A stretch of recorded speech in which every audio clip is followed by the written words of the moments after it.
yesterday? Just a show of hands. Okay, super. So yesterday there was a research report that our Ashoka Fellows presented, Anushri and Akanksha. Do all of you remember what I'm referring to? Yeah. So post that, the research was complete, and then we were having Q&A. And Pixie asked this question, and I think he's okay with Manik and me sharing this because we had a text conversation last evening. So Pixie asked a question about happiness, and for those of you who weren't here, the goal of the research study was a gender gap assessment, and Manik's in response said that's a good question, and they had a little chat about how most female players are happy.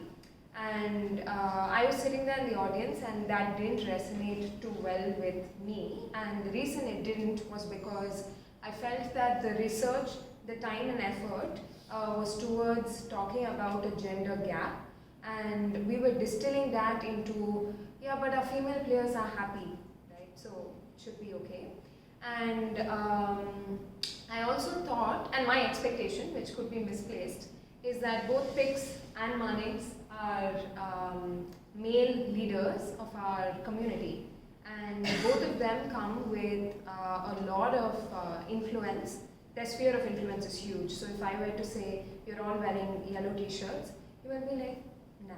But if Manix tells everybody you're all wearing yellow t-shirts, you will be like, yeah, maybe. Right? So,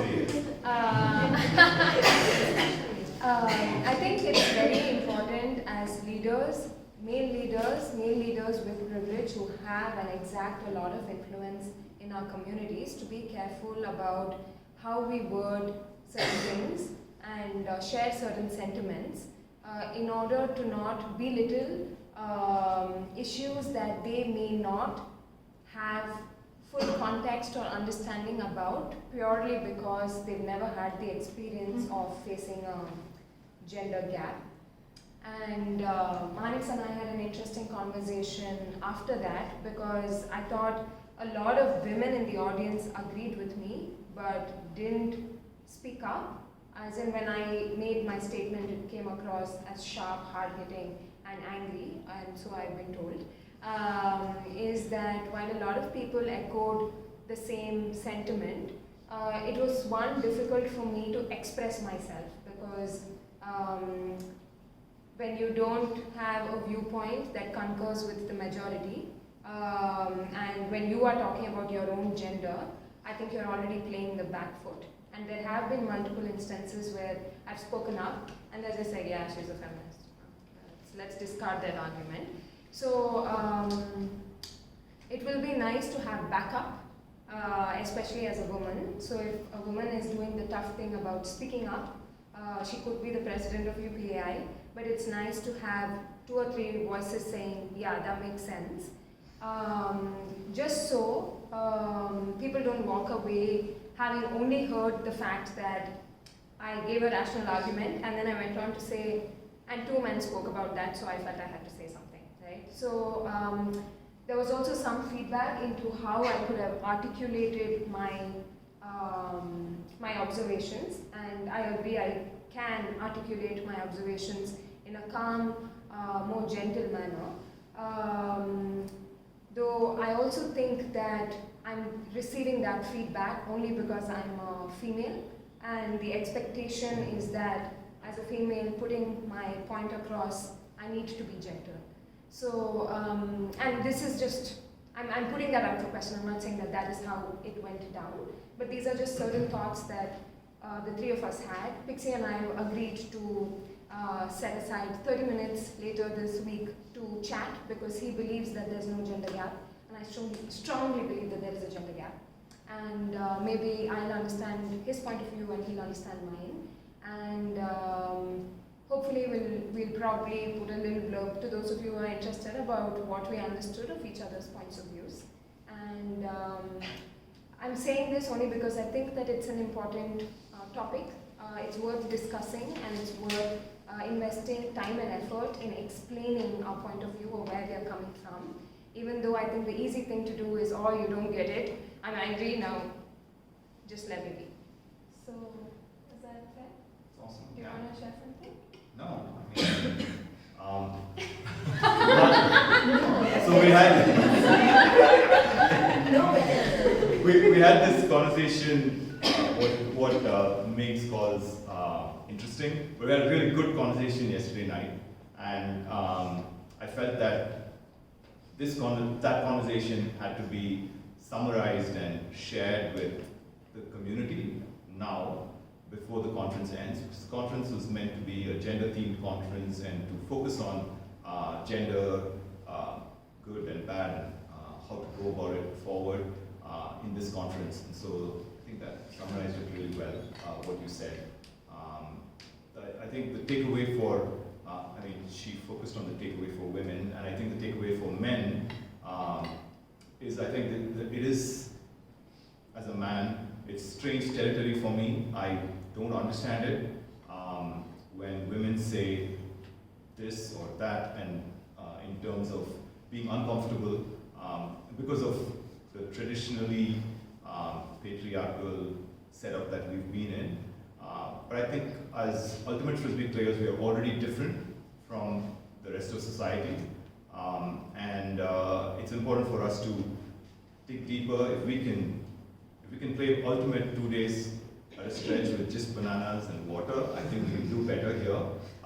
Thinking a little bit deeply about our place and why we feel certain strange emotions, maybe threatened or defensive, which all I have felt and I'm not proud of. I want to be friends and equal playmates with my teammates who are of the opposite gender, and I believe that first step to do it is not just pass when she's open or ask for a pass when I'm open, but more than that, have these tough conversations. I think that's what we're trying to do with this conference. So thank you, Meghna, for helping me understand. That's great. Okay, Lord.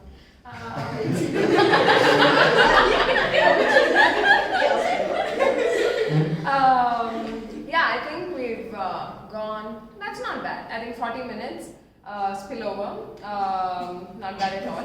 I really want to thank Manix, Mrinalini and Sumesh, not just for the conference, but I think for the amount of time, effort and thought that they've put into UPI over the last 13 months. I think they are the default go-to for the community for everything, right? From how does Ultimate Central work, to can you give me the contact of these people, to how do you think, or what are your suggestions for next NCS, right? So a lot of our community's growth comes thanks to the hours and thought that the three of you put in, and we are really grateful. And I know that the community is tough to please, and often we'll be like, when did you cancel nationals? But we don't thank you enough, and I hope that I'm representing all our members when I say thank you from the bottom of our hearts.